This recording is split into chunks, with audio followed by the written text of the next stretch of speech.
오늘 말씀 중심으로 성도의 삶을 생각하면서 은혜를 나누려고 합니다.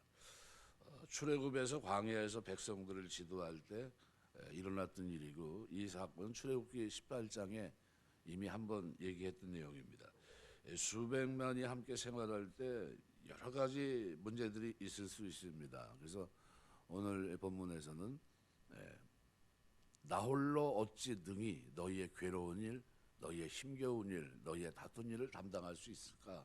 이렇게 얘기합니다. 12절 기록대로 많은 문제가 있다는 겁니다. 이 문제를 혼자서 해결한다는 것은 쉽지 않습니다. 한 200만만 생각을 해도 적지 않은 수입니다.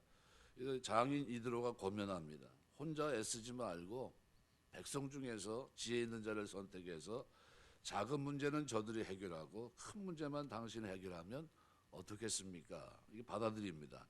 그래서 백성들에게 묻고, 그다음에 조장, 10부장, 50부장, 100부장, 1000부장을 세웁니다. 이 말을 광야 태생에게 그대로 전합니다. 그러니까 가나안에 들어가서 새로운 삶을 시작할 저들에게 이 사건에 대해서 말씀한 이유가 있는 겁니다. 당시 재판은 모세의 일인 동시에 하나님의 일입니다. 우리가 세상에 살면서 하나님의 일과 나의 일을 구분할 때가 참 많은데, 근데 사실은 그렇지 않습니다. 우리의 일이 어떻게 보면 우리의 삶을 통해서 하나님의 뜻과 섭리가 나타나기 때문에 우리의 일은 대단히 중요합니다.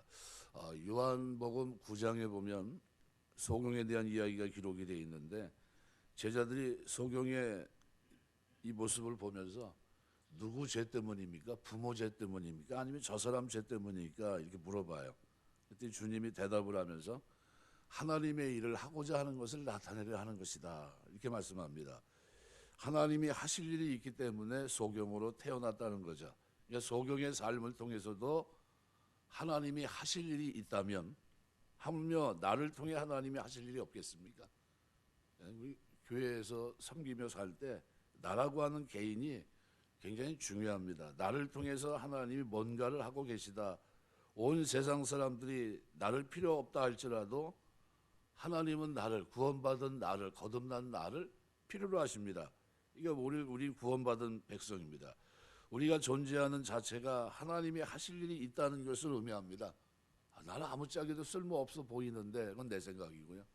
하나님은 나를 그리스도 일꾼으로. 그래서 바울은 큰 테두리, 빅텐트를 쳐버렸습니다. 뭐라고 쳤냐면 우리는 하나님의 일을 하는 동역자라는 겁니다. 동역자, 그리스도 일꾼이란 겁니다. 그래서 성도는 고린도서 4장 1절 말씀대로 하나님의 일꾼이요 하나님의 비밀을 맡은 자로 여길지어다. 맡은 자의 구할 것은 충성이니라, 이렇게 얘기합니다. 일꾼이라고 하는 얘기는 뭐와 관계되어 있다고 했습니까? 쉽게 이해해서 배너 영화를 보면 배 밑창에서 노젓 넣는 거예요. 북소리에 맞춰서. 그 사람들이 일꾼입니다. 좋은 거 자기 하고 싶은 대로 하는 게 아니라요, 뭔가의 리듬에 의해서 배가 움직여야 되니까 그 움직임에 맞춰서 신호에 따라서 움직이는 사람이 일꾼이에요. 우리가 그리스도의 일꾼으로 할 일이 있다는 겁니다. 하나님의 비밀을 맡은 자로 충성스럽게 이 땅을 살아냅니다. 로마서 10장 14절 보면 저희가 믿지 아니하는 일을 어찌 부르리요, 듣지도 못한 일을 어찌 믿으리요, 전파하는 자가 없이 어찌 들으리요. 최소한 복음을 전하는 데 있어서도 우리는 일꾼입니다.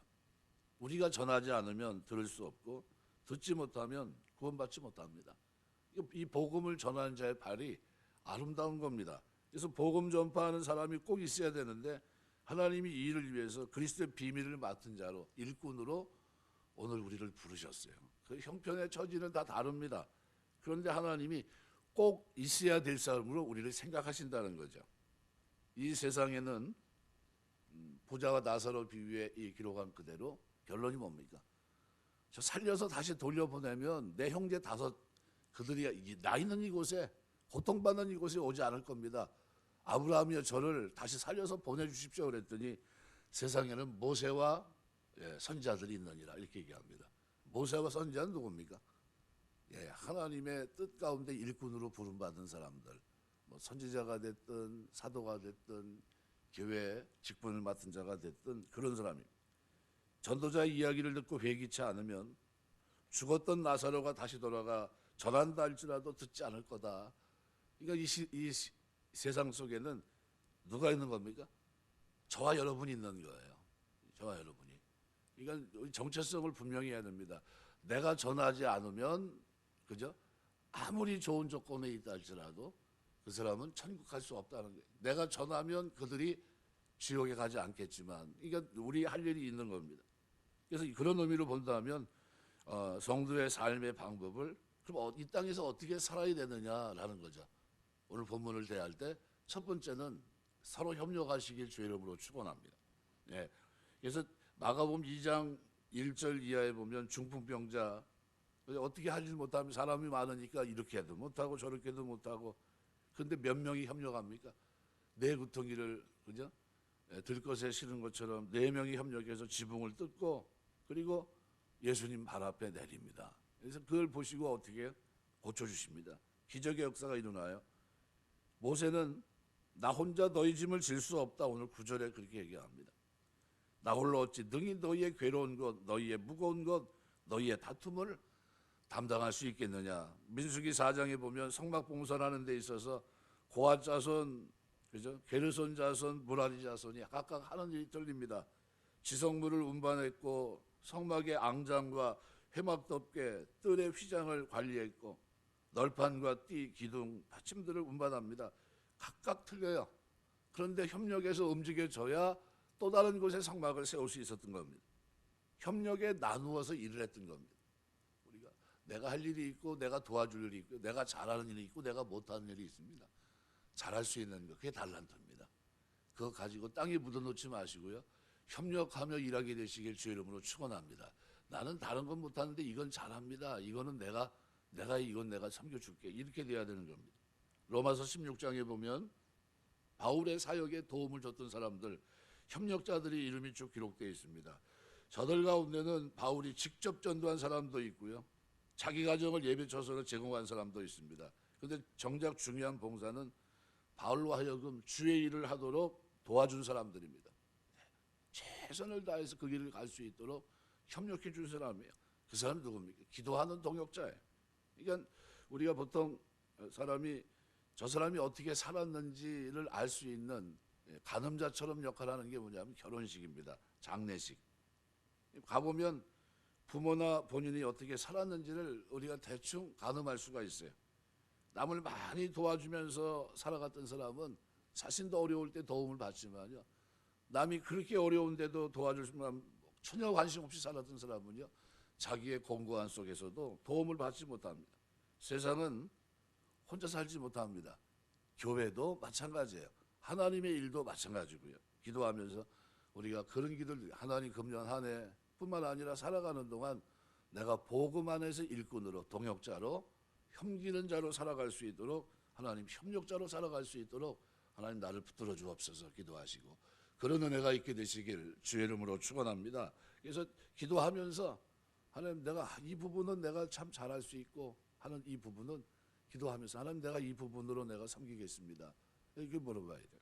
두 번째는 질서 있게 해야 됩니다. 모든 일을 질서 있게 하라 그랬습니다.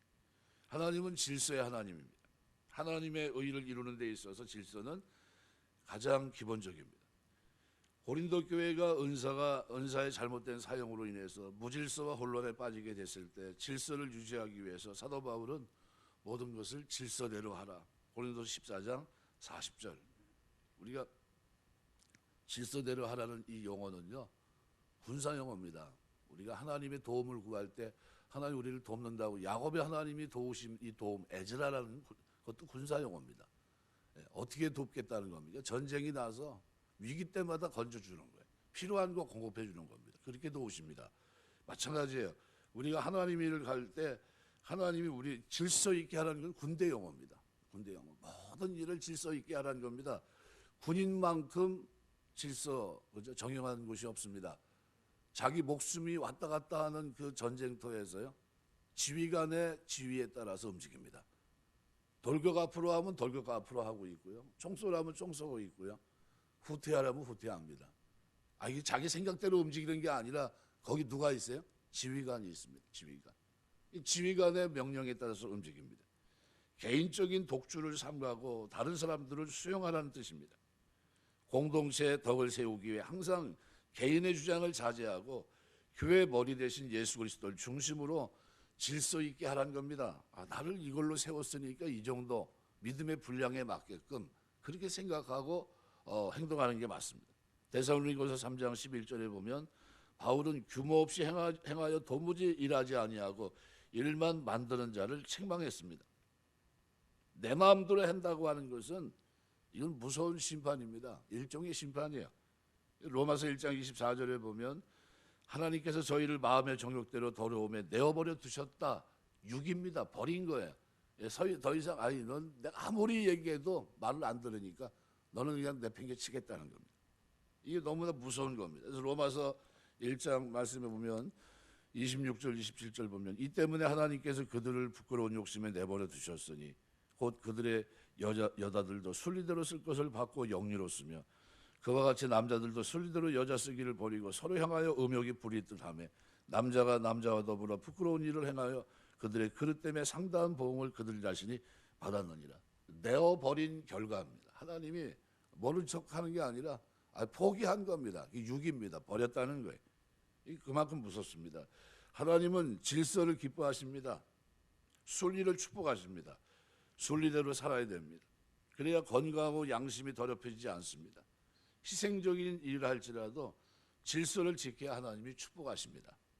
세상이 어떻게 변하든지 모든 사람이 어떻게 살든지 유행이 어떠하든지 말씀대로 순리대로 질서 있게 봉사하면서 살아야 여러분의 삶에 통해서 하나님께 영광이 되는 줄 믿습니다.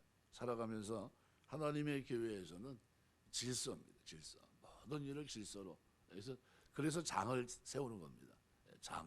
장 중심으로 그죠? 그 일을 할 수 있도록 총무도 세우고 하는 이유가 그겁니다. 의논을 해서 일을 진행할 수 있고 이렇게 하라는 겁니다. 세 번째는 정직이라는 겁니다. 오늘 16절 보시면 내가 그때 너희의 재판장들에게 명하여 이를 너희가 너희의 형제 중에서 송사를 들을 때 쌍방간의 공정이 판결할 것이며 그들 중에 있는 타국인에도 그리할 것이라. 우리가 제일 어려운 게 뭡니까? 하나님 앞에서 정직하게 살아가는 겁니다.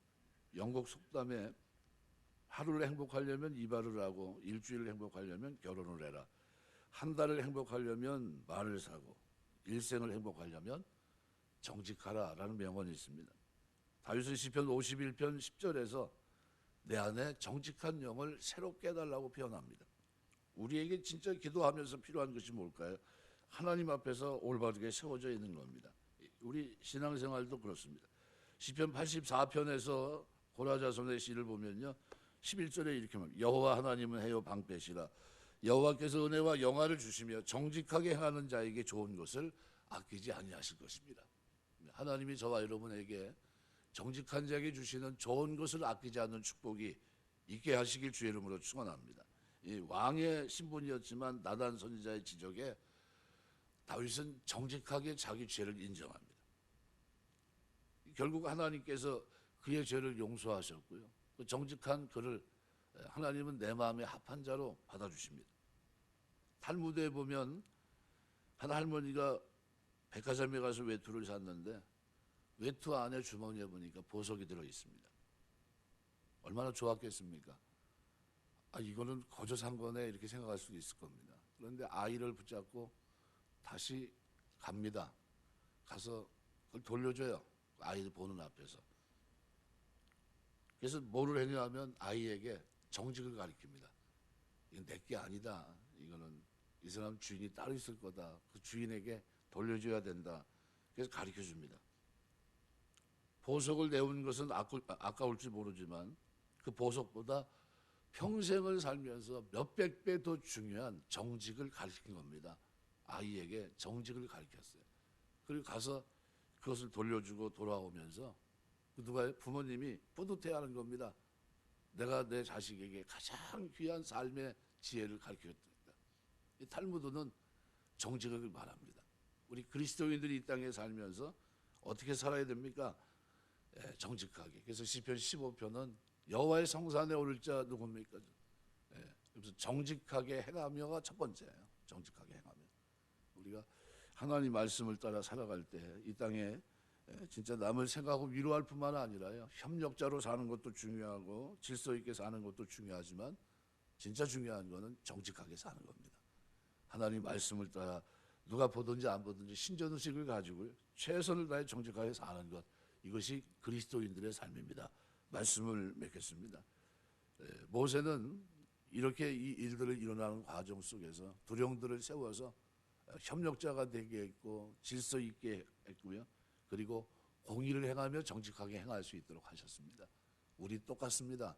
하나님의 계획에서 우리가 기도하면서 하나님, 내가 협력자로 질서 있게 하나님 일꾼답게 섬길 수 있도록 도와주시고, 살아가는 동안 하나님 나의 삶의 모든 바탕에는 이 정직과 공의가 흐를 수 있도록 도와주옵소서. 사람 얼굴 따라 바뀌지 않게 하시고 환경 따라 왜곡시키지 않고 어떤 환경이 있든지 나를 세우신 하나님 앞에, 그죠?